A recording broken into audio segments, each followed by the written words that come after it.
This house, again, was built back in 1920. The kitchen was on the left-hand side, which is now a dining room. Back in the day, they only had a 5-foot counter, a fridge, and a stove. The customer's main concern was they wanted a big kitchen. Originally, this was 2 rooms, so what we decided to do was take these 2 rooms and equip it into one. There was actually a wall in this particular side. This was a little sunroom. There was no door.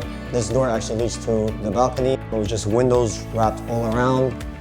So we decided to take this wall out. Keep in mind, while you're removing a wall, you gotta make sure it's non-load bearing. In this particular case, the beams are running into the center wall, so it was a no-brainer. We were able to take it out after our architect looked at it and surveyed the kitchen. We removed the wall and we encrypted 2 rooms into one.